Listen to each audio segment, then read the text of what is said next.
When it storms outside, I actually feel very comfortable.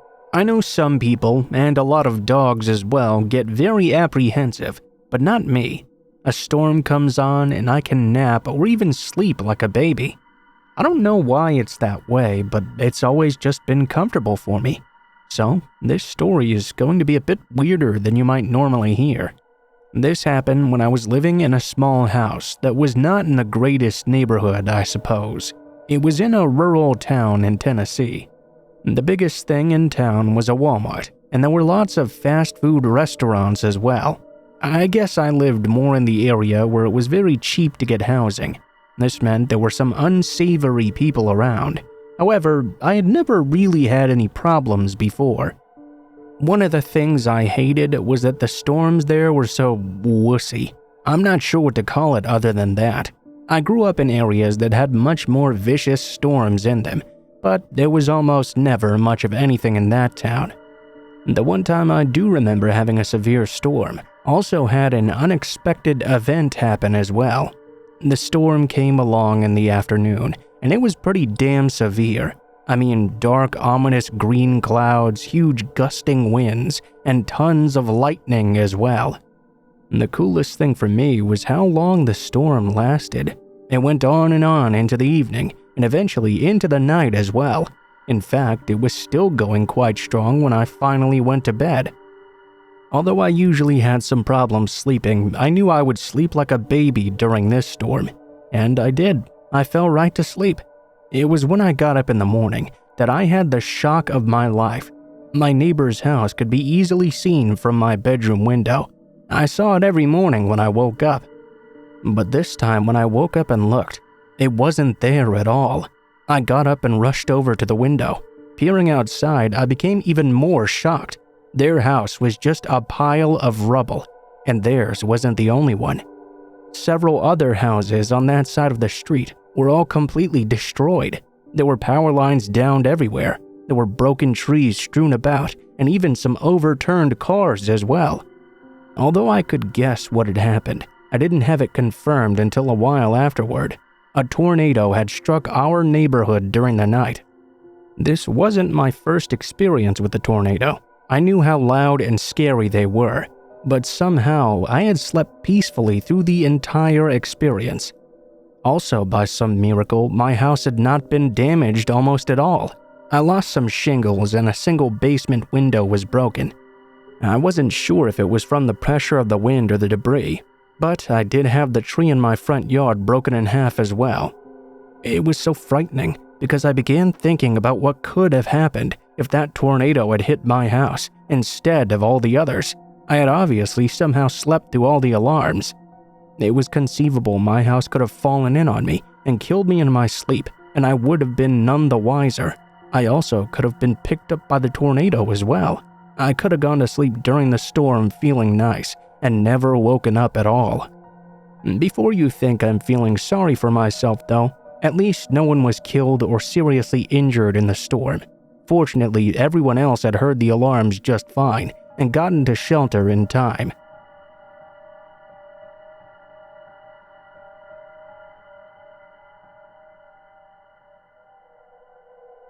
I've changed some small details here and there because I don't want this to get traced back to me. When this took place, I, female and in my 20s back then, was just finishing my degree in the city and working as a casual receptionist at a firm.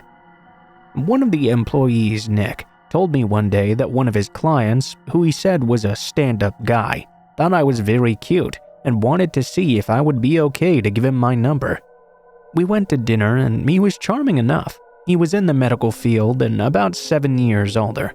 I didn't mind though, as my own parents had a similar age gap between them, and they turned out just fine. We talked about my studies, and he told me he thought my rather run-of-the-mill family life was quite amazing because his life had been so different. He was adopted as a baby, and his father was extremely abusive. When he was 15, his mother left, and he never saw her again after that. He was kicked out at 18 and ended up in a terrible car accident in his early 20s. For a long time, he stayed at a relative's house and worked hard to support himself. Yeah, Pretty heavy conversation on the first date. But all I could feel was this overwhelming sense of compassion for this poor man who had been through so much. He was nice, smart, handsome, and though he was a tad too serious, given his life, I figured that was understandable. We ended up dating for a bit, but by the third week, things started to feel a little bit weird. He refused to introduce me to any of his friends because his last ex had left him for a friend. He also hated that I had any male friends at all for the same reason. He would insist on reading any texts I sent or received from any male. I made excuses in my head for him, like, people need to heal, or sometimes they need a crutch before they can learn to trust. It's not like I have anything to hide. He started being very critical of the way I spoke, acted, and dressed. He was also super insistent we move in together right away, but I felt that was way too soon. In arguments, he would sometimes get this weird look in his eyes that made me feel extremely unsettled. I once tried to break the tension by half joking, "You look like you want to hit me or something," to which he responded this, "I wouldn't bother if it came to that. I would just kill you." I was so shocked I didn't even know how to react. Recounting it, red flags are everywhere obviously, but though it might be hard to believe, I was actually convinced I was falling in love with him. Most of the time he was perfect, until those times when he wasn't. He would always explain it away as being only because he had so many issues from his past, and I would believe him because I felt compassion for him. Then one day, I told him what I thought was a relatively funny story about a random guy in my class who asked for my number. The guy had asked under the guise of getting some notes for classes he'd missed. I only offered my college email address, explaining that I already had a boyfriend. Hilariously, as soon as class ended, I saw the guy look at the paper for a moment and hesitate before throwing the paper I'd wrote my email on in the bin on his way out of the lecture hall. I expected my boyfriend to laugh at this, but instead he lost it. He accused me of leading the man on and wanting to cheat on him. I was furious because I knew I'd done nothing wrong, when he angrily threw a mug at the wall which shattered. The whole argument came to an abrupt halt. I was scared and angry, so I grabbed my bag and bolted out the door. I thought he would try to stop me, but he didn't do anything. I went home and cried about it to my cousin, who I was living with at the time. I assumed it was now over. Days passed and I didn't hear anything from him. Within those days, I started to question everything. Suddenly, with some space away, it was clear as day that this relationship was toxic and very unhealthy. Even if he did have a tough past, it's not like it was my job to fix him, and it wasn't an excuse for the way he treated me either. I started to accept this was a horrible near miss, and I was about to get over it when he texted me, groveling in apologies about how much he missed me. I made the mistake of responding. He called and I picked up. It was because I wanted to tell him it was not going to work out. He cried and yelled at me though, and asked how I could do this to him. I knew that everyone he loved in his life had abandoned him. How could I do the same? He told me he would never be able to love again, and that it was all my fault. I had broken him. He told me he had given me everything, but I was leaving after such a small argument. He apologized and told me he was trying to change and to give him another chance. I was crying my eyes out. I felt like the worst human in the world, but I held my beliefs and said it was best we move on, and that I was sorry, but it needed to end here. He ended the call by telling me I had ruined his life. Nothing happened for a while, except some texts here and there where he would try to apologize, tell me he missed me, and then explain he realized he'd made so many mistakes. I would tell my cousin about him, and she would firmly tell me not to respond. She was sure he would go away eventually. A while later though, on a day I'd finished work as usual, I was headed to the station. It was a busy day and the streets were scattered with other people. As I walked on, I had this weird sudden urge to look behind me. My head shot back, and I saw my ex. There was a small amount of distance between us, but as soon as I saw him, his eyes locked onto mine. He looked different, a bit out of it. I thought maybe he was drunk or something. I decided I would deal with him at the train station, as it would be more crowded, and I wanted to talk to him only in a place where there were lots of other people. I figured the yelling and crying would not be as intense that way. When I reached the station, he caught up to me. He stopped about 2 feet away, and I expected him to start apologizing again. Instead, he said nothing. He just stared at me with dead eyes. Awkward seconds passed, and I was about to tell him to leave me alone. I only got out a single word, though, because his arm moved slightly. He took his hand out of his pocket, and I saw he was holding a knife. I froze, and I vaguely remember thinking I wanted to run for it. It was like my brain and body shut down, though. I can only describe it as if there was a fog in my brain. I just couldn't move for what felt like ages. I stared at him. I still remember how his eyes looked so blank. I don't remember how long that lasted for. He took a step toward me, but then, without saying anything else, he turned and left swiftly. Nobody else seemed to have noticed. I remember numbly getting on the train. I started second-guessing if that had even happened. Hindsight tells me I must have been in shock. As soon as I got home, I burst into tears.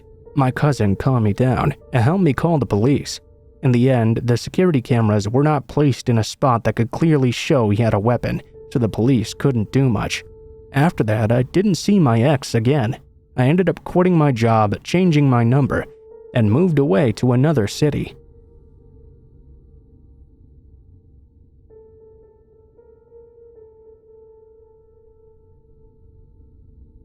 Almost a year ago, I was an opener at a resort, clocking in before 5 a.m. each day.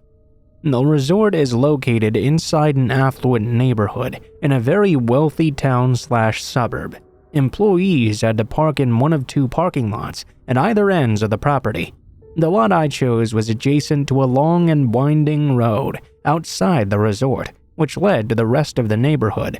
The road and resort were separated by a short range of brush and trees that no one ever walked through. I'd arrived one morning as per usual and put my car into park with my headlights still on. The lights of the lot weren't ever on in the morning, since no one else really showed up before 6 a.m. when the sun was out. It was usually always pitch dark at the start of my walk because of this. Save for security, I was one of the first employees to arrive on the property each morning and was usually completely alone in this particular lot at this time as well. This morning didn't seem to be any different.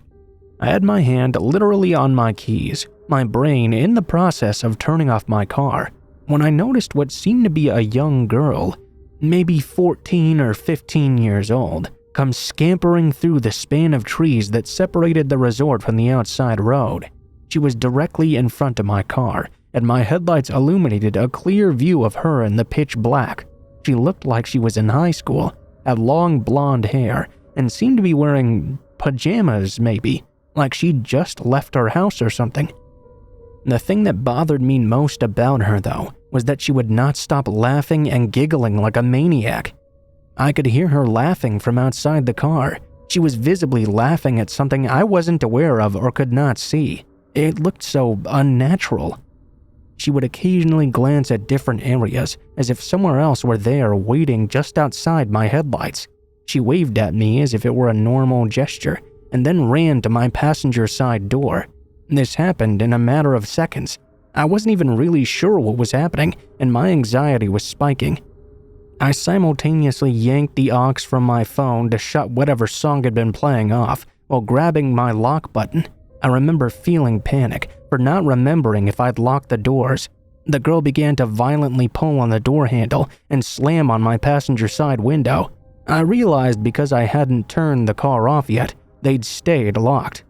She continued to slam against the window, seemingly trying to break it. I was screaming at the top of my lungs for her to leave before pressing down on my horn. I could see her start laughing hysterically, like this were some type of game, as if I were just a friend not letting her in as a joke or something. After a few seconds, she stopped slamming my window and began to try and open the car door once more. Her face instantly fell flat, like I'd disappointed her. She started to walk away from my car, back into the bushes from where she came. She waved at me once more, before squeezing in between the trees and back into the darkness, out of view of my headlights. The entire encounter confused me, almost as much as it scared me. Most people I've told the story to chalked it up to her being on drugs, but that narrative doesn't feel right to me, despite her odd behavior. Maybe she was just being an extremely out-of-touch teenager whose parents need to get a firmer grip on her or something. I told someone when I made it to LP, but they didn't seem to care much. I didn't call the police either, and I kinda regret that. I'll never get out of my brain, though, how fucking off the feeling was, watching this stranger alone in the darkness pop out of the trees laughing, then violently trying to break into my car in an empty lot. I think the possibility of someone else being present in the darkness the whole time is scary too. I wonder if someone else really was there, and where they were exactly if they were.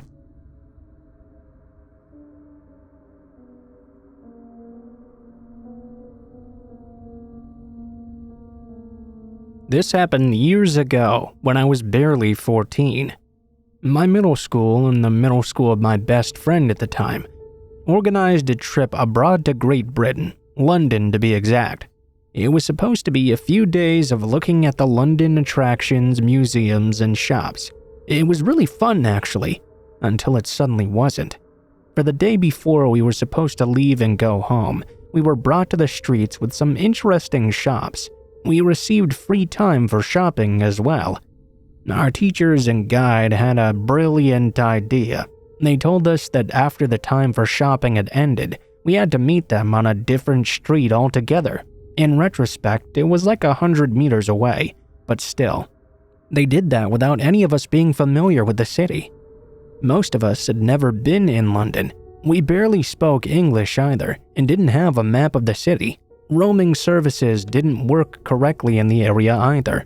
90% of the students got lost. I got lost with my best friend because we went in the complete opposite direction we were supposed to go. We were completely confused and couldn't understand the directions we were being given either. We were walking along the pavement, my friend nervously looking around. I guess we didn't really look like we were together because we weren't really interacting with each other, which is why I guess this happened. My friend ran ahead of me and stopped to look around when a black car suddenly approached me and began to match my speed. I started to feel like this was a scene from a movie or something. It was broad daylight, and there were a lot of people around, but no one seemed to be reacting. I was confused because of this, and I wasn't quite sure what was going on here. Out from the car stepped a man who called out to me, "You look nice, come with me." The man grabbed my arm. The car was still running, so I suppose someone must have still been inside it. I was stunned. I couldn't believe this was really happening. In that moment, my friend ran up from behind, grabbed me, kicked the man in the shin, and dragged me away. We ran and tried to lose that car if it was following us. After some time, we stopped, and my friend nervously cried, shaking me and screaming, "Why didn't I move when the man had tried to catch me?" I explained I was having a deer in the headlights moment. We cooled down and managed to ask someone for help. We were found by our teacher soon after. We didn't tell anyone what happened, and we were sure no one would believe us. After that, when we got back, I told my parents, and I was never allowed to go on a trip organized by my school again. My mom considered all of that really unprofessional and irresponsible, which I guess is fair enough.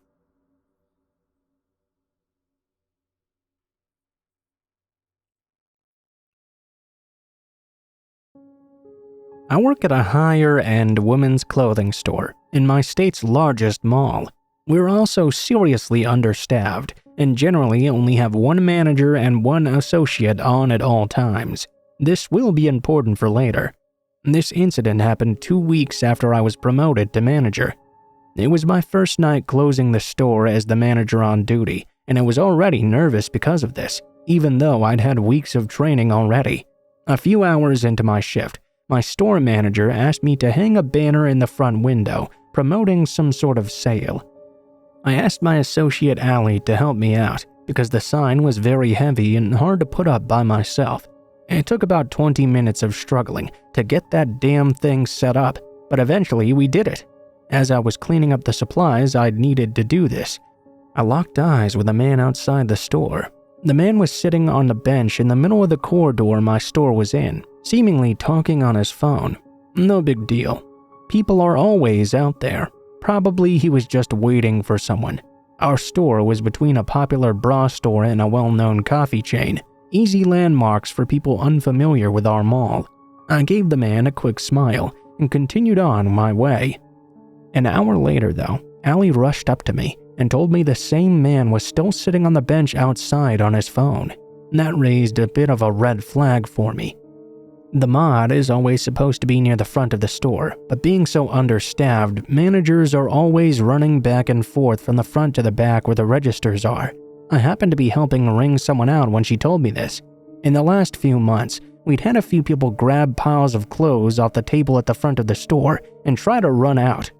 Because of this, I was wary. I casually walked to the front to fold some sweaters and keep a close eye on this suspicious man. And that's when things took a turn for the strange. As I got close to the door, I could hear the man saying on his phone, "I'm sure I can get one, but I might be able to get two. One's coming now. Bye." My mind was still thinking this guy was gonna grab some clothes and run, since I had my back turned. Instead, he jumped up, walked just outside the doors, and gave me the biggest, friendliest smile he could muster. "Excuse me, miss, could you come here for a second? I want to show you something. Come out here with me, just for 1 minute." I was now getting super creepy vibes from this guy. "Sorry, sir, I'm the manager on duty. I can't leave the store at all."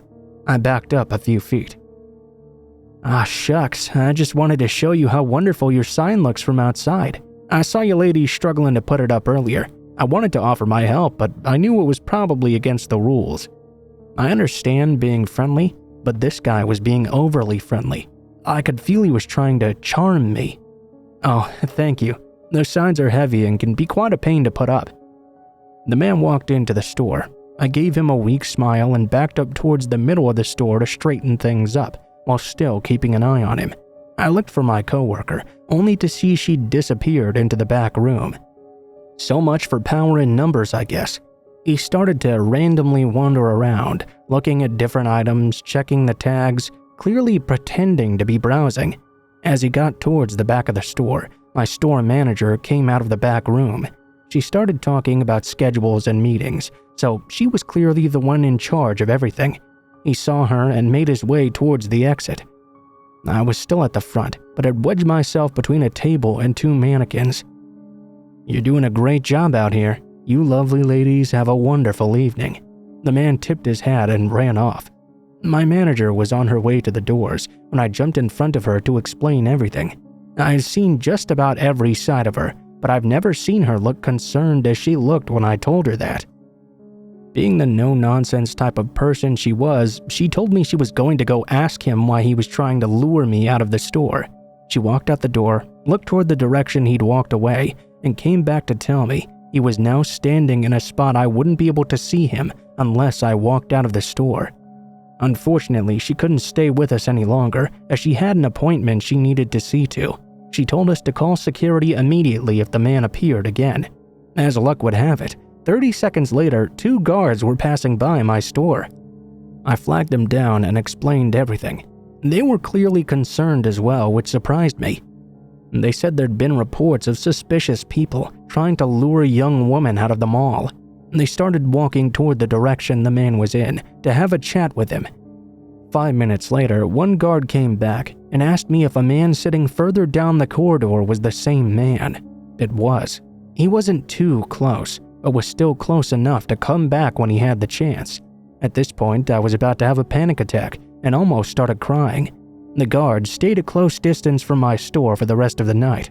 Luckily, the man left after. I think the security spooked him off. I called my husband and had him walk Allie and I to our cars after work. As I recounted the story to my husband, I realized something. The man was wearing a zip-up sweatshirt with large pockets, and he had his hands in the whole time this transpired.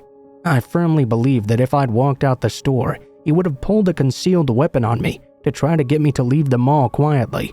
Deep down, I know if I was stupid enough to walk out, I never would have walked back in again.